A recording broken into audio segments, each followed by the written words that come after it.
오늘은 홍루몽 완전 정복 12번째 이야기로 혼사는 일륜지대사입니다. 가모에 팔순 잔치가 있어 여러 집안 어른들이 다 모여 흥겨운 잔치를 벌였는데 연회가 거의 끝나갈 무렵 형씨 부인이 여러 사람들 앞에서 희봉에게 웬만하면 노파들을 용서해 주라고 말을 했습니다. 형씨 부인은 오래전부터 원앙을 남편 가사의 종첩으로 삼으려 했는데 며느리 희봉의 반대로 무산되자 앙심을 품고 있던 중으로 불쑥 이렇게만 말해놓고 가버려 희봉은 억장이 무너졌습니다. 이 말을 들은 왕씨 부인이 또 옆에서 역성을 들었는데 희봉은 왕씨 부인조차 이렇게 말하니 억울함이 북받쳐 눈물을 흘렸지만 아무 말도 못하고 말았습니다. 그때 대부인이 희봉을 불러 잔치에 선물로 들어온 병풍을 따로 선물을 하고 싶다고 해서 희봉과 대부인은 선물할 곳들을 정하고 누구를 시켜보낼 것인가를 서로 상의했습니다. 대부인은 내일 있을 콩 줍기에 대한 이야기를 했는데 팔순 잔치가 끝나는 날은 콩을 한돼 볶아서 거리 사람들에게 나눠주는 행사가 있었습니다. 콩은 아무렇게나 볶는 게 아니라서 콩 한 되를 갖다 놓고 향을 피운 다음 종들이 연부를 외우는 동안 한 알씩 다른 그릇으로 옮겨 담는 것으로 회봉은 하기 싫었지만 하는 수 없이 붙잡혀 앉았습니다. 다음날 콩 줍기를 끝으로 팔순 잔치가 완전히 끝나 편안한 마음으로 쉬려나 생각했는데 사건이 터졌는데 뜻밖에도 영국부 안에서 춘화가 그려진 향주머니가 발견된 것입니다. 다른 데 같으면 아무렇지도 않을 일이겠지만 할 일이 없는 영국부 여자들에게 춘화가 그려진 향주머니가 집 안에 버려져 있었다는 건 중대 사건이 아닐 수 없었습니다. 게다가 간밤에 이홍원의 정체불명의 복면괴한이 들어와 한바탕 소동이 있은 다음이라 난리법석이 일어났는데 영국부 사람들은 전부 이 일을 대관원 아이들 소행으로 몰아붙였습니다. 제일 못된 것들은 보옥 도련님 방에 있는 계집들이어요. 그 중에서 청문이 제일 요망하지요. 제가 무슨 제비라고 분만 처바르고 큰 척만 하고 그러니 도련님 공부가 될 리가 있겠어요? 이 말을 들은 왕씨 부인이 희봉에게 물었다. 언젠가 어머님 모시고 소풍할 때 계집애들을 몰아대던 걔가 청문이 아니냐? 예, 맞습니다. 하녀들 중에 청문이만 한 계집애가 없지요. 왕씨 부인은 곧 청문을 불러오게 했는데 청문은 왕씨 부인의 가시돋친 말에 위압을 느꼈지만 보옥이 지금 뭘 어떻게 하고 있더냐는 물음에 한마디 거리낌 없이 대답했습니다. 노마님 방에 일하는 사람으로 대관원의 집이나 보는 보조로 가 있으란 명을 받아 도련님 방에는 거의 들어가지 않으니 사월이에게 물어보라고 하는 것입니다. 왕씨 부인은 잠시 잃었던 이성을 되찾고 노마님께 말씀드려 다시 노마님 방으로 되돌아가게 해주겠다는 말만 하고 돌려보내고는 청문이 보옥의 방에서 자지 못하게 하라고 지시를 했습니다. 가닥 없이 불려가 닥달을 당한 청문은 억울해서 눈물을 흘렸는데 왕씨 부인은 일일이 방을 뒤져서라도 범인을 색출하라고 지시했고 적임자로 희봉을 지목했습니다. 희봉은 대관원 구석구석을 뒤지기 시작했는데 대관원 자매들과 하녀들은 온 방을 수색당하는 수모를 겪고도 항해 한마디 하지 못했지만 탐추는 희봉의 하는 짓에 역습을 가했습니다. 나하고 내 하녀들이 모두 도둑이란 말씀인가요? 그렇다면 내가 도둑 두목이네요. 도적질해온 물건들은 두목이 다 가졌을 테니 내 놈부터 뒤져봐요. 탐춘이 자기 농에 든 것을 끄집어내어 집어던지자 그런 것에 위축될 희봉이 아닌지라 지지 않고 대꾸했다. 나한테 역정 낼 필요 없어요. 나도 어머님이 시켜서 하는 일일 뿐이니까. 도대체 뭘 찾는데 이래요?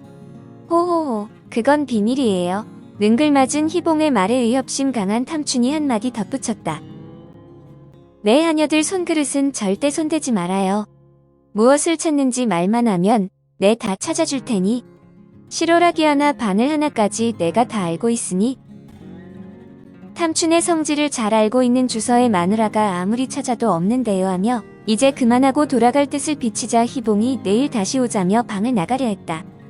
이 말에 발끈한 탐춘이 옷을 벗어던지며 이게 무슨 집안 망할 꼴이에요? 보려면 다 봐요. 하고 속옷까지 벗으려 했다. 희봉이 웃으며 너무 노하지 말아요. 여장부님 하며 놀린 뒤 방을 나가버렸다. 다음은 석춘의 집을 조사했는데 하녀 입회의 함 속에서 금은은 물론이고 남자의 장화와 옥대 같은 것들이 나오자 석춘은 희봉에게 이런 건 혼내달라고 말을 합니다. 자기 하녀를 두둔하고자 옷까지 벗어던지며 설치던 탐춘과는 전혀 다른 석춘을 보고 희봉이 속으로 비웃었고 물건들을 압수한 후 영춘의 집으로 향했습니다. 주서 마누라가 전부터 사이가 안 좋은 왕서방 마누라의 눈치가 이상하다 싶어 샅샅이 조사를 했는데 득이양양하게 희봉을 불러 남자 신발과 버선 등을 내보였습니다. 뿐만 아니라 동심 여유와 함께 한 통의 편지가 있었는데 붉은 편지지에는 쌍희 무늬까지 놓여 있었습니다. 이제 하나는 잡은 셈이군. 희봉은 그 편지를 읽어보았다. 전날에 사기가 우리 집에 다녀간 뒤로 부모는 우리 사이를 눈치챈 모양이요. 그러나 영춘 아가씨가 출가할 때까지는 우리 소원이 이루어지기 어려울 것 같소. 그리고 보내준 향낭 2개는 잘 받았소. 담례로 향주를 보내니 정표로 받아주시오. 반호한. 확실한 증거를 잡은 셈인데 이거야말로 대관원을 송두리째 뒤엎고 있는 간통 사건의 물증인 셈으로 반호환이 누구냐는 말에 왕서방 마누라는 영춘의 이종 사촌이라고 합니다. 그때서야 편지를 읽어주었는데 왕서방 마누라는 범인 색출에 열을 올린 결과로 자기 외손녀의 밀통 사실을 들춰낸 결과를 얻은 셈이었습니다. 대관원 전역에 한바탕 회오리가 불고 지나가자 후폭풍으로 사기와 청문이 집을 쫓겨났는데 사기야 그렇다고 해도 청문은 아무 잘못도 없이 쫓겨나 울화에 스스로 목숨을 끊었습니다. 뒤늦게 이 사실을 안 보옥이 매우 낙담했는데 왜 쫓고 쫓기고 서로 헐뜯으며 살아야 하며 부자는 왜 가난한 사람들을 자기 맘대로 하는지 한탄스러웠습니다. 보옥은 사는 일이 시답잖아지고 밥맛도 떨어졌으며 공부에도 별 흥미가 없었고 만사의 의욕이 사라졌는데 그럴수록 성질은 더욱 난폭해져 만만한 하녀들을 닥치는 대로 가지고 놀았습니다. 하녀들은 정조를 유린당하고서도 아무 말 못하고 입을 다물어야만 했는데 이곳을 떠나 살 곳이 없었기 때문으로 이렇게 되자 보옥은 점점 외톨이가 되어갔습니다. 보옥이 대관원 자릉주 물가를 거닐고 있는데 향릉이 지나가다가 물었다. 도련님, 혼자서 뭐 하세요? 향릉이 반갑게 인사를 했다. 요새는 왜 놀러 오지도 않고 시외에도 안 와? 보옥은 향릉이 한참 열심히 시 공부를 하던 때를 생각하며 이리 와서 그동안 써놓은 시라도 읊어보라 했다. 지금은 좀 바빠서 안 돼요. 형님이 정식 결혼을 해요. 설반 형님이 결혼을 하면 향릉은 소방받는 거 아닌가? 그게 무슨 말씀이에요? 나는 지금까지 도련님을 존경해 왔는데 그런 신뢰의 말씀을 함부로 해도 되는 건가요? 향릉은 셀쭉하니 토라진 표정을 지으며 사라졌다. 어쩐지 향릉의 뒷모습이 쓸쓸해 보였다. 보옥은 또 하나의 여자가 울게 생겼다는 생각을 했다. 비싼 돈 주고 여자를 사올 때는 언제고 또다시 다른 여자를 맞이하다니 설반이 믿기까지 했다. 한편 보옥의 말을 들은 향릉은 눈물을 흘리며 자신을 되돌아보았는데 양반집 교수로 자라다 갑자기 미아가 돼 팔려다닌 끝에 설반의 종첩이 되었는데 본실이 들어오면 어떤 취급을 당할지 불안했습니다. 보옥의 말은 적중해서 하금계가 설반의 정실 부인으로 들어온 첫날부터 시샘이 시작되었는데 설반도 새로 들어온 하금계에게 빠져 향릉 같은 것은 거들떠보지도 않았습니다. 하루는 이런 일이 있었다. 하금계의 몸종 소사아가 와서 아식에서 방에 놔둔 손수건을 가져오라고 한다는 것이다. 향릉은 시키는 대로 손수건을 가지러 방으로 들어갔더니 설반이 하녀 보섬을 끌어안고 일을 벌이는 중이었다.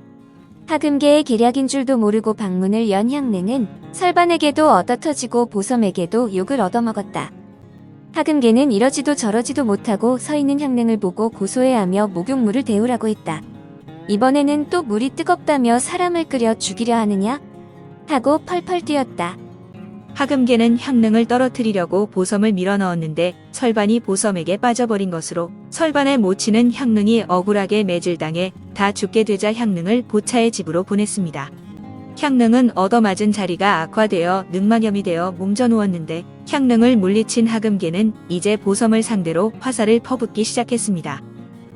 그러나 보섬은 향릉과 달라 설반이 자신을 좋아한다는 사실 하나만으로도 득이 만만하게 하금계를 대적하고 나서 두 여자는 사사건건 물고 늘어져 싸웠습니다. 설반은 하금계와 보섬이 매일같이 싸우는 꼴을 보다 못해 집을 나가버려 매일같이 고주망태가 돼 싸움질이나 하는 폐인이 되어갔습니다.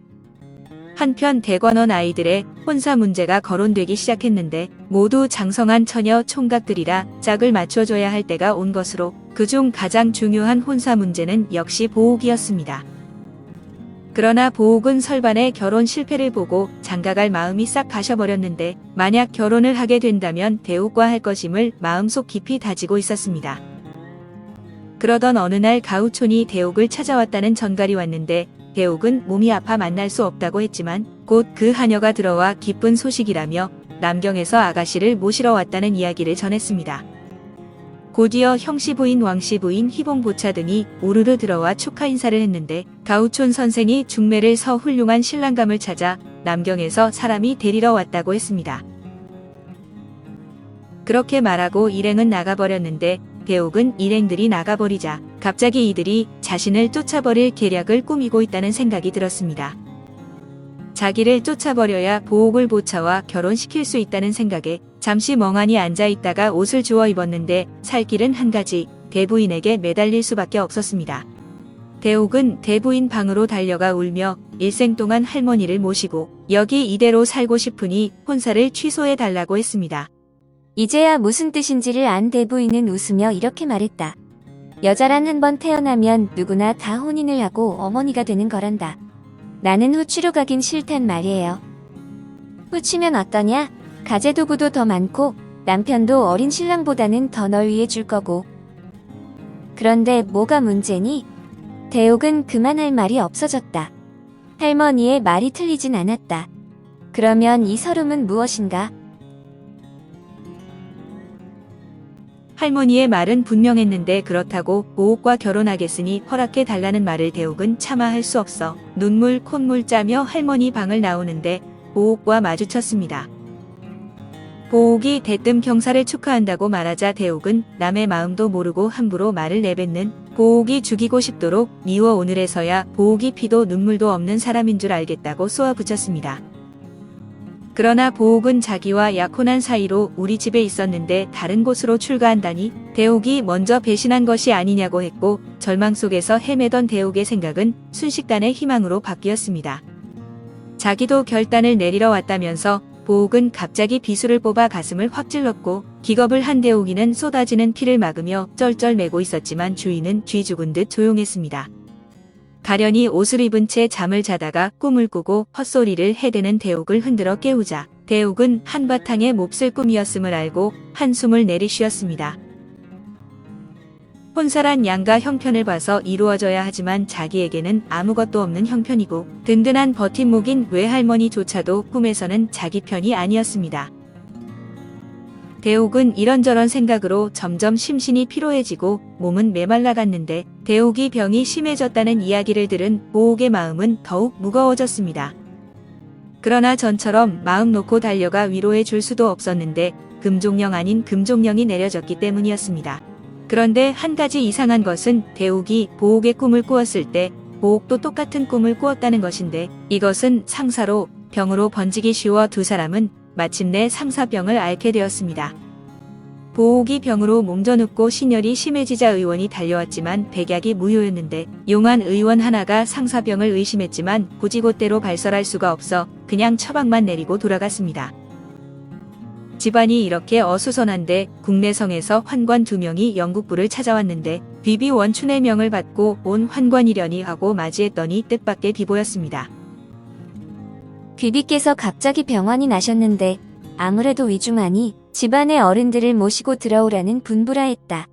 그것도 부인 친척 4분만 각기 아인을 한 사람씩만 거느리고 입궁할 수 있다는 장갈이다. 그것도 남자 친척분들은 내실까지 들어갈 수 없다는 이야기를 전해들은 영국부는 온 집안이 침울한 분위기로 가라앉아 내렸다. 가사와 가정이 직립 자세로 선 채 하명을 받고 차 대접을 한 뒤 환관들을 전송했다. 갑자기 집안이 술렁거리기 시작했다. 혹시라도 귀비께서 세상을 뜬다면 장차 이 영국부는 어떻게 될 것인가? 지금 같은 호사를 누릴 수 있을 것인가? 제일 먼저 머리가 잘 돌아가는 것은 역시 희봉이었는데 집안 어른들이 모두 궁으로 불려간 틈을 타서 희봉이 쾌제를 부르며 드디어 일을 꾸미기 시작했습니다. 역시 돈이야. 돈이 제일이지. 권력은 일시에 사라질 수 있어도 돈은 권력 못지않은 힘을 가졌다. 그러자면 영국부의 앞날을 위해서 이 집 기둥뿌리인 보옥은 돈이 있는 집안과 혼인을 시켜야 한다는 결론이다. 이미 설씨 부인의 언지를 받은 바도 있고 왕씨 부인의 뜻도 전해 들은 바 있는 희봉으로서는 그 일을 강행할 수밖에 없다는 생각을 하게 되었다. 사랑이 밥 먹여주나? 돈이 있어야 한다. 돈 있는 집 여자를 택해야 한다. 게다가 대옥은 늘 몸이 아파 골골하는 처지이니 그 꼴을 누가 봐주나? 더군다나 대옥의 편인 왕할머니 대부인조차도 이제 거동이 불편하고 귀까지 멀어 집안 대소사 문제를 처리하기에는 너무 연루하시다. 일단 이렇게 마음의 작정을 한 희봉은 보옥을 보차와 맺어주는 쪽으로 각본을 짜기 시작했는데 두 사람이 다 상사병에 걸려 정신을 못 차리고 있으니 좋은 기회를 잡은 셈이었습니다. 희봉은 일단 대관원 아가씨들부터 일시에 청소해버릴 작정으로 탐춘, 영춘, 석춘 등 여러 자매들을 짝을 맺어 치우고 나면 귀찮은 시누이들 등살에서도 벗어날 수 있을 것이었습니다. 이렇게 해서 영춘을 먼저 결혼시켰는데 결혼 상대자는 손소조라는 별로 좋지 않은 인물로 영춘은 결혼한 지 한 달도 채 안 되어 소박을 맞았습니다. 보옥은 영춘이 근친 왔다가 가기 싫은 시집으로 눈물을 흘리며 돌아가는 모습을 보고 할머니에게 영춘을 보내지 말 것을 하소연했지만 할머니는 그게 영춘의 운명이니까 할 수 없다고 했습니다. 그런 결혼이라면 자신은 결혼을 안 하겠다는 보옥의 말에 할머니는 결혼하지 않겠다는 사람이 더 일찍 한다면서 보옥이도 혼처를 알아봐야겠다고 합니다. 보옥은 여자를 개나 닭으로 만드는 일은 싫다면서 그 자리를 뛰쳐나왔는데 북받치는 울분을 견디다 못해 두 눈에 눈물을 쏟고 있었습니다. 정신없이 울며 가고 있는데 누군가와 마주쳤다. 앞에 선 사람이 물었다. 도련님, 무슨 일이 있었어요? 대옥이었다. 보옥은 아무 일도 아니라며 그냥 내버려 두라고 했다. 그러자 대옥은 또 자기가 뭘 잘못해 그런 줄 알고 꼬치꼬치 캐물었다. 내가 뭘 잘못한 게 있어 그래요? 우리는 하루 빨리 죽어버리는 게 좋아. 또 그런 소리예요. 오늘은 또 무슨 일이 그렇게 도련님을 슬프게 만들었을까? 대옥은 별것도 아닌 일에 흥분하는 보옥을 골려줄 심산으로 보옥의 약을 올렸다. 도대체가 툭하면 죽어버리는 게 낫겠다고 하는 저 심산은 무엇인가? 또 내가 미쳤다고 생각해요? 그 전에 우리가 해당 시사를 만들어 시집고 놀던 때는 얼마나 행복했어? 그런데 지금은 이게 뭐야? 대관원에 꽃이 시들고 시도 없어졌어. 사람들도 하나씩 떠나고 보차 누이는 집구석에 틀어박혀 나오지도 않지. 향냉이는 울화병으로 죽어가고 영춘 누나는 시집 가더니 소박을 맞아 눈물로 세월을 보내지 않나. 그 누이를 집에 살게 하자고 했더니 나를 꾸중하지 않겠어? 여자는 시집 가면 죽어 지내야 한다나? 그런 게 어디 있어. 그 말을 듣자 대옥도 할 말이 없었다. 전신에 맥이 탁 풀리는 느낌이었다. 대옥이 보기에 보옥이 비록 엉뚱하고도 철없는 짓은 잘하지만 여자를 위하는 마음은 고귀하다고 여기고 있었다. 두 사람의 이러한 감정에는 아랑곳 없이 보옥의 혼사 문제가 여기저기서 거론되었는데 가정의 사랑방에서도 여러 교수들의 이야기가 오갔습니다. 그러나 정작 보옥의 혼사 문제는 전혀 엉뚱한 곳에서 물밑 작업이 이루어지고 있었는데 왕씨 부인과 형씨 부인 사이에 밀약이 있었고 거기다 희봉의 수완이 발휘되어 진행되어 갔던 것입니다. 보차의 집안은 대대로 내려오는 상인이라 돈이 많았고 설반이 비록 난봉꾼 짓은 하지만 만나는 인물들이 큰 상인들이었으며 설반의 어머니 설씨 부인과 왕씨 부인은 남이 아니었습니다. 그래저래 얽힌 끈으로 보아 대우기보다는 보차 편이 더 유력했는데 한 가지 남은 문제는 대부인을 어떻게 속이느냐는 것으로 가문은 보차보다는 대옥에게 더 많은 점수를 주고 있었기 때문이었습니다. 집안의 쑥덕 공론이 일어나고 있을 때 보옥은 아버지를 따라 북정왕의 탄신일 잔치에 초대받아 궁중에 갔는데 북정왕은 보옥의 옷과 똑같은 구슬을 만들었으니 가져가라며 옷구슬을 하사했습니다. 그리고 가정에게는 학정 임무를 훌륭히 잘 수행하였으니 다른 일자리를 줄 것이라는 암시를 했는데 집에 돌아오니 소식을 들은 왕씨 부인이 새삼스럽게 남편의 승진을 축하해 주었습니다. 그러면서 보옥한테 북정왕에게서 하사받은 그 구슬이 통영보옥하고 똑같이 생겼으니 혼돈하지 말라고 일렀는데 보옥은 통영보옥을 꺼내들고 이런 것도 구별할 줄 모를까 보냐고 큰 소리를 쳤습니다. 가정의 승진은 집안의 큰 경사로 지방에 내려가지 않고 집에서 출퇴근을 할 수 있어 다행이었지만 보옥에게는 큰 부담으로 책을 들고 앉을 수밖에 없는 노릇이었습니다. 그러나 수비는 아주 잘된 일이라고 했고 대옥도 공부하는 보옥이 좋아 보인다고 했는데 그전 같았으면 보옥이 짜증을 부렸겠지만 보옥도 어른들에게 걱정을 안 끼치는 사람이 되겠다고 다짐했습니다.